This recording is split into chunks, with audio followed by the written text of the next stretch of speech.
رجم کی سزا نہیں ہے شادی شدہ کے لیے؟ کہنے لگا نہیں ہے، مکر گیا۔ اچھا، آپ علیہ السلام نے فرمایا نہیں ایسا نہیں ہے، لاؤ کتاب لائی تو جب جہاں لکھا ہوا تھا مسئلہ تو ہاتھ رکھ کے نا آگے پیچھے سے پڑھنے لگا۔ آپ علیہ السلام تو پڑھے لکھے نہیں تھے نا، آپ کوئی چیز لکھوانی ہوتی کسی سے لکھواتے، پڑھوانی ہوتی تو کسی سے پڑھواتے۔ آپ نے اسے ہی کہا تھا ابن سوریہ لا کے نا کتاب، تو اس طرح ہاتھ رکھ کے نا تو وہ پڑھنا شروع کرتا ہے رجم کی سزا کے متعلق۔ تو جہاں لکھا ہوا تھا رجم کی سزا یہ ہے، وہاں اس نے ہاتھ رکھا ہے اور چھپانا چاہتا ہے۔ تو اچانک اس محفل میں عبداللہ بن سلام رضی اللہ تعالیٰ عنہ وہ بھی پہنچ گئے، اور وہ پہلے سابقہ اہل کتاب کے عالم تھے اور اب مسلمان ہو چکے تھے۔ جب اس نے دیکھا کہ یہاں تو یہ معاملہ ہے اور آپ علیہ السلام کے ساتھ ابن سوریہ گیم کرنے کی کوشش کر رہا ہے، تو عبداللہ بن سلام آگے بڑھے، کہا یا رسول اللہ صلی اللہ علیہ وسلم یہ فراڈی ہے، جھوٹ بول رہا ہے۔ ابن سوریہ کو گھورا، کہا یہ ہاتھ اٹھا، کہا یہ پڑھ، تو یہ آنکھیں نہیں ہے، کیا لکھا ہے؟ اس میں یہ لکھا ہوا تھا کہ رجم کی سزا، شادی شدہ جوڑا جو زنا کرے اس کی سزا رجم ہے۔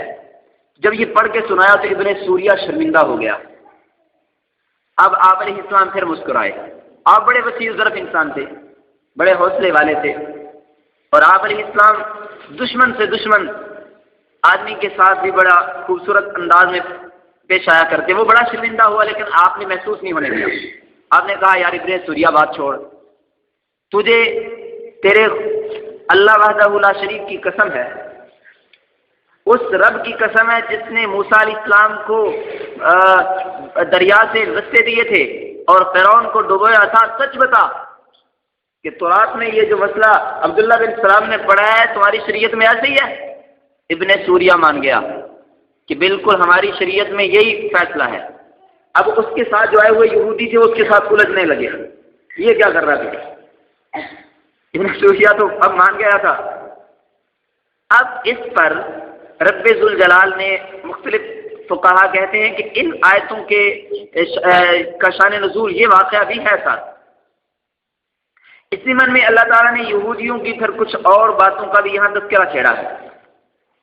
ان کے حرام کھانے کا، کہ یہ جھوٹ بہت سنتے ہیں۔ جھوٹ کس طرح سنتے ہیں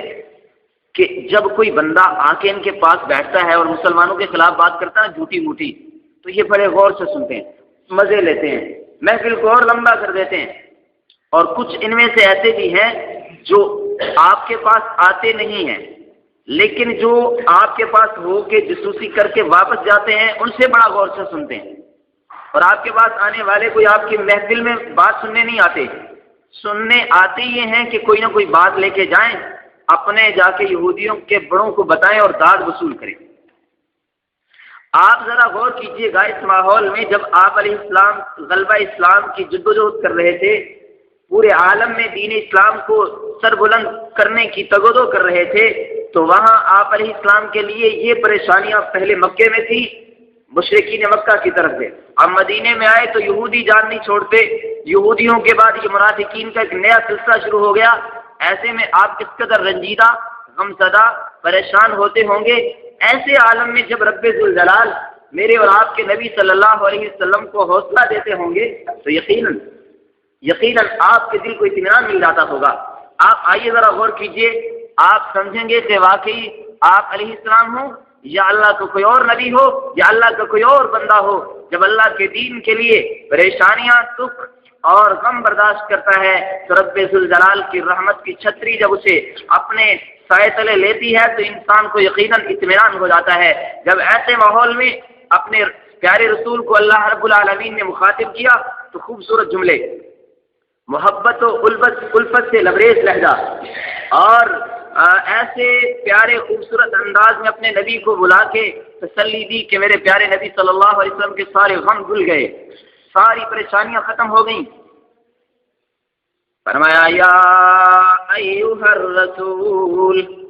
میرے پیارے محبوب نبی، میرے پیارے رسول، میرے ہاں مقبول نبی، لا يحزنك الذين يسارعون في الكفر، کیوں رنجیدہ ہو گئے، کیوں غمزدہ ہو گئے، کیوں پریشان ہو گئے؟ میں جو ساری کائنات کا بادشاہ آپ کے ساتھ ہوں، اور میں تمہیں کہتا ہوں کہ لا يحزنك الذين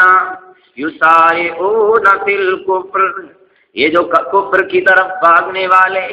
آپ کے خلاف باتیں کرنے والے، یہ آپ کو غمزدہ نہ کریں، آپ کو رنجیدہ نہ کریں،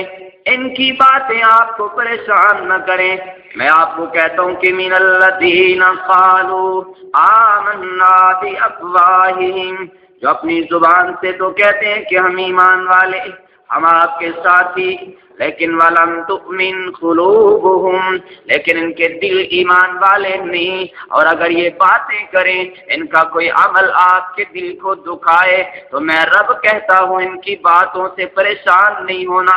غمزدہ نہیں ہونا۔ ہاں، ان منافقوں کی باتوں سے بھی پریشانی نہیں لینی، اور اس کے ساتھ ساتھ ان منافقوں کے جو بڑے سردار، جن کے یہ چیلے ہیں، وَمِنَ الَّذِينَ هَادُوا، یہ جو یہودی ہیں، یہ بھی آپ کے خلاف یہ سازشوں کے تانے بانے بن لیں، یہ آپ کے خلاف بڑا ماحول پیدا کر لیں، یہ آپ کے خلاف لاکھ کوششیں کر لیں، لیکن آپ نے ان سے بھی غمزدہ نہیں ہونا۔ کیوں؟ ان کی فطرت میں، ان کی جبلت میں سماعون للکذب، یہ جھوٹ کو بڑے غور سے سنتے ہیں، اور وہ جھوٹ جو آپ کے خلاف بولا جائے یہ اپنے کان لگاتے ہیں، کہے لگاتے ہیں، خوش ہوتے ہیں، مستیاں اور خرمستیاں کرتے ہیں۔ فرمایا سماعون لقوم آخرین، اور یہ اس دوسری قوم کے لوگ، ان کی باتیں بھی بڑی غور سے سنتے ہیں یہ لوگ، لم یاتوک، جو آپ کے پاس آتے بھی نہیں، آپ کے پاس نہ آئیں اور جا کے باتیں سنائیں، یہ ان کی بھی سنتے ہیں، یا آپ کے پاس آئیں جاسوسی کر کے آپ کے خلاف باتیں کریں، یہ وہ بھی بہت سنتے ہیں۔ اور فرمایا یہ تو باتیں چھوٹی ہیں، اس سے بھی بڑی باتیں سن لو، یہ تو اپنے مذہب کے ساتھ بھی، اپنے نبیوں کے ساتھ بھی، اپنی کتابوں کے ساتھ بھی، اپنی شریعت کے ساتھ بھی دغا اور دھوکہ کرتے ہیں۔ فرمایا سن لو کہ یحرفون الکلمہ من بعد مواضعہ، یہ آپ کے ساتھ کیا وفا کریں گے، یہ اللہ کے قرآن کو کیسے مانیں گے جب یہ ان پر اللہ کا کلام ان کو ملا، تورات ملی تھی، تو انہوں نے اس کو اپنے مقام سے بدل ڈالا، تحریف کر ڈالی، اور فرمایا یقولون ان اوتیتم ھذا، اپنی عام محفلوں میں بھی، اور آپ کے پاس جب فیصلہ کروانے آتے ہیں تب بھی یہ کہتے ہیں کہ یقولون ان اوتیتم ھذا، اگر آپ کی مرضی کا فیصلہ مل جائے، یا آپس میں کہتے ہیں آپ آپس میں کہ یقولون ان اوتیتم ھذا فخذوہ، اگر مرضی کا فیصلہ مل گیا تو فخذوہ، پکڑ لیں گے، قبول کر لیں گے، اور اگر وَإِن لَّمْ تُؤْتَوْهُ، اگر مرضی کا فیصلہ نہ ملا فَاحْذَرُوهُ، تو نافرمانی کر دیں گے، انکار کر دیں گے۔ اللہ نے فرمایا میرے نبی ایسی خصلتوں کے لوگوں کے بارے میں آپ کیوں ٹینشن لیتے ہیں، آپ کیوں پریشان ہوتے ہیں؟ یہ ڈوبتے ہیں جہنم کی وادی میں تو ڈوب جائیں، یہ گمراہ ہوتے ہیں تو ہو جائیں، یہ اسلام کی مخالفت کرتے ہیں تو کرنے دیں، کیونکہ وَمَن يُرِدِ اللَّهُ فِتْنَتَهُ فَلَن تَمْلِكَ لَهُ مِنَ اللَّهِ شَيْئًا، جسے رب ذوالجلال کسی فتنے میں مبتلا کرنا چاہیں، آپ کے اختیار میں کچھ نہیں ہے، آپ نہیں بچا سکتے، آپ اسے ہدایت نہیں دے سکتے، کیونکہ فرمایا اولئک الذین